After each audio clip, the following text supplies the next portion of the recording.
मला कोणीतरी सांगितलं की जी पिसाळलेली श्वान असतात, मी श्वान शब्द वापरतो, आणि ते चावल्याच्या नंतर त्याचा सुद्धा काहीतरी प्रतिक्रिया उमटत असते, आणि त्या श्वानाच्या त्या चावण्याचा सुद्धा एक परिणाम त्या माणसावरती होतो. म्हणून जसं श्वान बोलतं तसं ते माणसं बोलतात.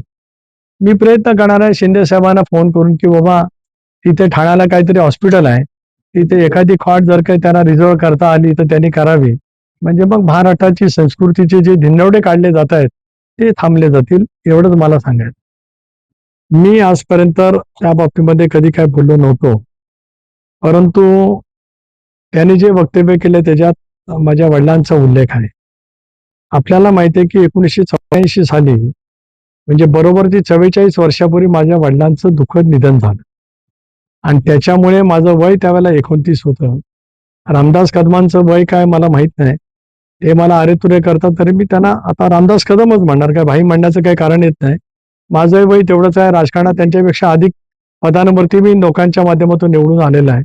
त्याच्यामुळे इतर बाबीमध्ये त्यांनी टीका करणं मी समजू शकतो, पण अगदी माझ्या वडिलांचा बाप म्हणून उल्लेख करत त्याच्याशी सुद्धा, म्हणजे वडिलांना पण एकरी भाषेत ते बोललेले आहेत. आणि काल सुद्धा जेव्हा रात्री मी रत्नागिरीवरनं घरी गेलो, त्याला आई मला परवा रात्री भेटली, पण मी गेलो त्यावेळेला नेमकी तिने बातम्या लावलेल्या होत्या, त्यावेळेला ती बातम्याही चालू होत्या. त्यावेळेला तिलाही खूप साहजिकच अण्णांचा काय दोष, म्हणजे ती माझ्या वडिलांना आम्ही अण्णा हाक मारायचो. मी आता एवढंच म्हणेल की आधीचं मरकट त्यात मद्यपी आला आणि त्याच्यातच विंचू दंश झाला, अशी अवस्था आज त्यांची आहे.